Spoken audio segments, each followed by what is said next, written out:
Hello everyone, this is Rabisha Dani from Vision Defense Institute. So in this session, CDS and NDA biology and chemistry questions we will discuss. And here's the first question. So which one of the following salts does not possess water of crystallization? So water of crystallization is a compound. There are number of molecules or number of unit of salt present it is crystallization. If potassium permanganate or formula it is KMNO4. இதில் எந்த விதமான water of crystallisation கிடையாது. இப்போ blue விட்ரியால்னா என்னது? Blue விட்ரியால்னா it is CuSO4 into 5H2O. இப்போ இதே கொஸ்டின் கேட்டு இதில் what is water of crystallization அப்படின்னு கேட்டாங்கன்னா how many number of water molecules are present in copper sulphate, அப்போ 5 அப்படின்னு நம்ம சொல்லலாம். ஸோ இது வாட்டர் ஆஃப் கிறிஸ்டலைசேஷனுக்கு it is apt example. Washing soda, அதே மாதிரி வாஷிங் சோடாவோட ஃபார்முலா என்ன? It is Na2CO3 into 10H2O. So இதுலயும் அப்ப பார்த்தோம்னா the unit is present in each compound salt. அப்ப இதுவும் water of crystallization. More salt அப்படின்னு சொல்றாங்க. More saltனா என்னது?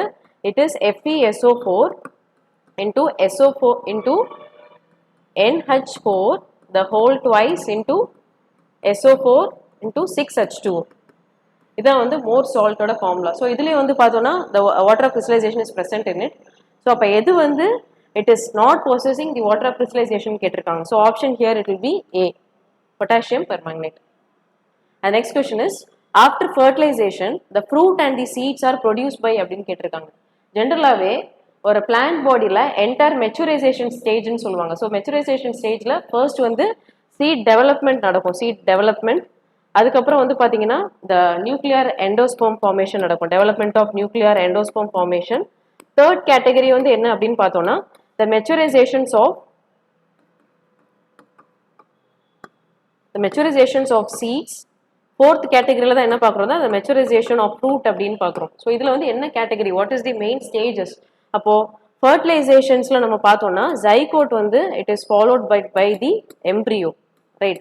இப்போ அதே மாதிரி இதுல ovule what is contacting with ovule அப்படி நம்ம பார்த்தோம்னா ovule it is fruit and ovary it is seeds.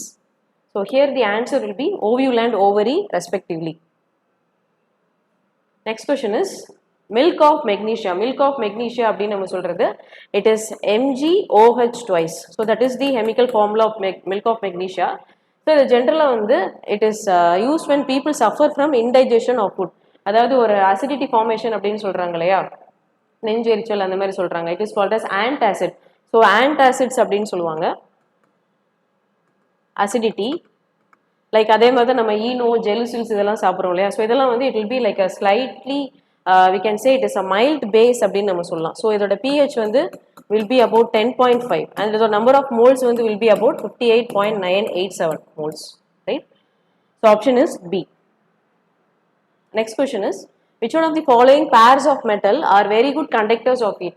So இதுல very good conductors of heat அப்படின்னு எடுத்துக்கிட்டோம்னா இதுல ஒரு tabulation formatல நம்ம கம்பேர் பண்ணலாம்.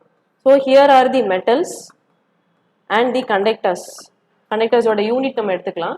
So the first one here is it will be like silver and copper. So silver எடுத்துக்கிட்டோம்னா அதோட conductivity ரொம்பவே ஹையா இருக்கும் when compared to the copper. It will be about 406 and copper எடுத்துக்கிட்டோம்னா it is 385, right? And இப்போ அதே மாதிரி நம்ம lead எடுத்துக்கிட்டோம்னா it will be about 34 and mercury தான் பாத்தீங்கன்னா ரொம்பவே லீஸ்டா இருக்கும். So it will be about 4 point or 2 point range variation. So அப்ப இது so the pair of metals good conductors of heat ன்னு எடுத்துக்கிட்டோம்னா silver and copper தான் வரும். So option here it will be A, silver and copper. Next question is, which one of the following statements about starch and glycogen is correct அப்படின்னு கேட்டிருக்காங்க. So இது ரெண்டையும் நம்ம contradict பண்ணும்போது the first option, both starch and glycogen are found in plant cells கிடையாது. starch plant cellsல இருக்கலாம், but glycogen it is present only in the animal cells, right?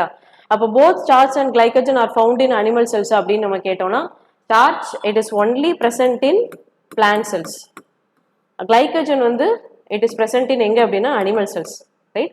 So இப்போ இதிலே பார்த்தோம்னா glucoaminic acids, alpha 1,4 butanic acids எல்லாமே glycogenic acids animal cells and all the mammals it is present in it. Option C என்னது? starch is present in plant cell, glycogen is present in animal cell. So இந்த question க்கு ஏத்த மாதிரி options கரெக்ட்டா இதுல match ஆகுது. And both starch and glycogen are present in plant cells as well as animal cells ன்னு கொடுத்திருக்காங்க. So this is wrong and this is wrong, this is wrong. So இது correct அப்படினா option C it is correct. And there is a special call for you, that is NDA upcoming batch crash course வந்து it is going to get started in March 25th 2024. So இதை வந்து இந்த opportunity வந்து grab பண்ணுறதுக்கு what should I do? So what are the benefits அப்படின்னு நம்ம பார்த்தோம்னா, here the concept classes இருக்கு, that is based on revision. அது மட்டும் இல்லாமல் மோர் தென் 3000 கொஷின்ஸ் இருக்கு, that is based with discussion and practice oriented கொஷின்ஸும் இருக்கு. மாக் டெஸ்ட் இருக்கு, நிறைய மாக் டெஸ்ட் இருக்கு. இப்போ ஹைபிரிட் கிளாஸஸ் வந்து நீங்க ஜாயின் பண்ணணும்னா either you can join on through offline mode or online mode. And also previous year question papers இருக்கு இல்லையா, ஸோ அது வந்து you can make it as a practice and discussion. What are you waiting for? To enroll this right now, please contact this number and get benefited. Thank you all. Jai Hind.